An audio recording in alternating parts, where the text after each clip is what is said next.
He entered the world already grasping.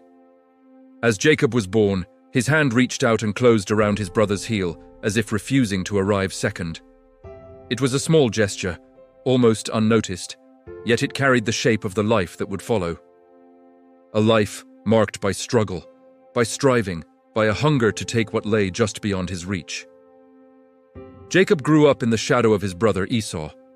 Esau was strong, impulsive, and favored by their father. He moved with confidence through the open fields, returning with the scent of the hunt on his skin. Jacob stayed closer to the tents. He watched. He listened. He learned patience, not as a virtue, but as a strategy. Their differences sharpened with time. Where Esau lived in the moment, Jacob lived in calculation. Where Esau valued strength, Jacob valued advantage. And deep within Jacob's heart burned a quiet fear of being overlooked, of being less, of missing the blessing he believed should be his. The opportunity came quietly. Esau returned one day, exhausted and famished. Jacob had prepared a simple meal, nothing extraordinary. But hunger clouds judgment, and impatience often trades tomorrow for today. Jacob made an offer, food in exchange for something far greater, the birthright. Esau, thinking only of his immediate need, agreed without hesitation, and Jacob took it. The first line was crossed, and it didn't trouble him. Instead, it awakened something. If one advantage could be gained so easily, why not another? Years later, the moment of blessing arrived. Their father, Isaac, was old, and his sight was dim. The blessing, meant to shape the future of the entire family, rested on his words. Jacob listened as plans formed around him. Fear whispered with urgency. This was the moment. If he waited, he would lose everything he had schemed for. And so he deceived. He took his brother's place. He covered himself in another's identity, spoke words that were not his own, and the blessing fell upon him. It was done. But deception carries a cost. Esau's anger burned hot and deadly. The brother whose heel Jacob had once grasped at birth now sought his life. The tents that once felt familiar became dangerous. The home he had manipulated could no longer shelter him. So Jacob fled into the night, alone. The deceiver ran with a stolen blessing and a fearful heart. The road ahead was uncertain. The past was closing in behind him. For the first time, Jacob could not outmaneuver what followed. He lay down beneath an open sky, far from home, far from safety. And as sleep took hold, heaven reached toward him, not with approval, but with a promise that would one day demand everything he was. The dream of a ladder to heaven lingered long after Jacob awoke. He had seen a path between heaven and earth. He had heard a promise spoken over him, not because of his honesty, but in spite of his deception. Those words followed him as he journeyed farther from home, deeper into a life shaped by consequences. Jacob arrived among strangers and soon found himself deceived by the very methods he had once used. Years passed under another man's authority. His wages were changed, promises were bent, love was delayed. Jacob worked, waited, and endured. The deceiver learned what it felt like to be outwitted. Each year carved a measure of humility into a heart that had long been ruled by control. Outwardly, he prospered. He gained wealth, children, and a large household.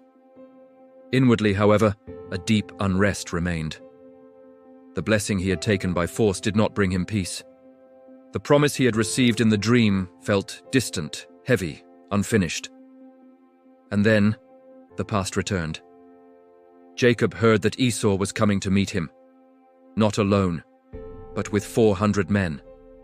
Fear surged through every plan he made. He divided his household, hoping some might escape. He sent waves of gifts ahead, desperate to soften the anger he had provoked 20 years earlier. The strategies were familiar, but this time they could not quiet the storm raging inside him. On the night before the meeting, Jacob stood at the edge of everything he had gained. He sent his family across the river Jabbok. He remained alone. The darkness pressed close. The silence felt alive. Then, without warning, a figure appeared in the night. No introduction. No explanation, only struggle. They wrestled, not with words, but with raw strength and breath. The hours stretched on. Neither one yielded. Jacob clung with a desperation born of fear and a lifetime of longing. He knew this was no common thief, no ordinary enemy from the night. This struggle reached deeper into the very core of his identity. As dawn approached, the figure touched Jacob's hip. Pain exploded through his body. His strength failed instantly. Yet even then, he refused to let go. Limping, wounded, he clung harder than before.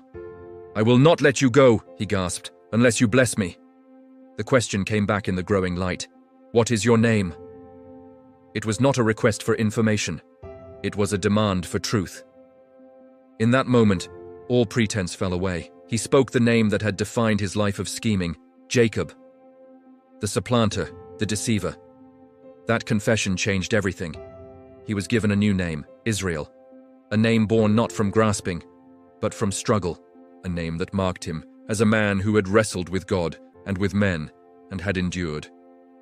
The blessing he had so desperately sought was finally spoken over him, not taken. And as the sun rose, the figure was gone. Jacob stood alone once more, but he would never walk the same again. The limp stayed with him. Every step forward carried the memory of the night he could not win by strength or strategy. Jacob crossed the river, not as the man who fled years before, but as someone fundamentally changed by an encounter. His body was weakened, his heart was exposed, and then he saw Esau. The brother he had feared approached, not with anger, but with open arms. What Jacob had spent years dreading unraveled in a single moment of grace. The embrace broke the last grip of fear. Tears replaced suspicion. The past no longer held power over the present. The meeting ended, but the transformation did not. Jacob moved on with a new name and a new posture. He no longer walked as one who grasped ahead. He walked as one who leaned on the God who had touched him. The blessing he once stole was now carried with humility. His life did not become easy. There were still conflicts, still failures, still moments where old habits surfaced. But something fundamental had shifted. Jacob no longer defined himself by his own control. He had faced the one greater than all his schemes and survived. The struggle had not destroyed him, it had named him. The story of Jacob is not about achieving perfection. It is about confrontation. It is about reaching the absolute end of our self-reliance and discovering that true transformation often comes through pain, not triumph. He had wrestled through the night. He had demanded a blessing. And in the end, he had received so much more than he expected. A new name, a marked body, a changed future. The deceiver became a man who prevailed, not by overpowering, but by holding on, even when his own strength failed. That struggle still speaks to us today. It reminds us that faith is not always quiet or gentle. Sometimes faith wrestles in the dark. Sometimes it leaves us with a limp, but it is a faith that refuses to let go until the blessing comes. If this story moved you, please take a moment to like the video and subscribe to our channel to continue exploring these powerful biblical narratives.